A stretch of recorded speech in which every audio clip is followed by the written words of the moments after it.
Well, Mohan Bahadur Chand is a glaciologist at Kathmandu University in Nepal. Mohan, great to have you on the show. So there were concerns about another sudden flood, and what really determines whether a natural dam or lake holds or fails? I think for this particular case, as there is like a somehow partially dammed glacial lake, not a glacial lake, it's just a block by some debris materials, and that's supposed to be increasing in size. And then we heard that like the lake is like the water is coming out is naturally, and then we can say like the water can release like very slowly, and we expect that there will be a very small floods, but it won't have a big impact. But we have to be keep an eye that if there is some like ice break or the glacier break up from the high up in the Himalayas or mountains, and then that could again triggers the another. But right now I think the lakes that formed at the near to the rivers and also the base of the glaciers, I think they are not they are in quite still like not in significant size that could breach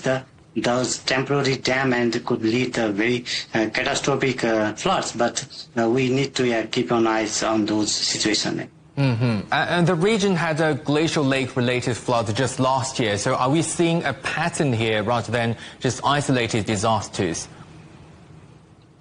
Yeah, the flood that happened last year was totally different than this particular flood.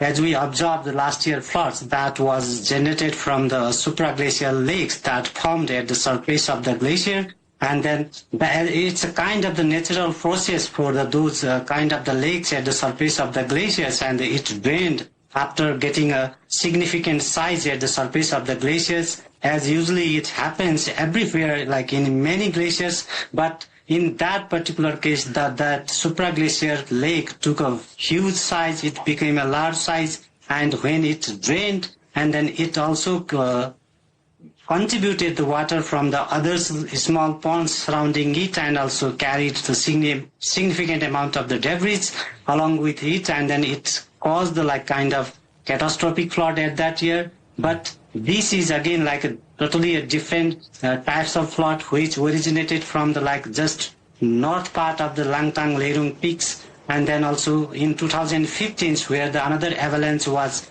triggered by the earthquakes, and the whole Langtang village was buried under that avalanche. And this year's we've found that just the opposite of that avalanche site of 2015, this glaciers breakup happens along with some bedrock failure, and then it caused the like significant amount of the energy and carried out the lots of debris, and then also the water sediments and some ice blocks with it, and then due to the high energy it impacted the downstream regions and partially blocked the rivers, and then it get a time to melt all the glaciers, and then all those waters outbursted very quickly, suddenly, and leaded such a terrible, horrible situation in the downstream region. Thank you very much for your insight. That is Mohan Bahadur Chand, a glaciologist at Kathmandu University.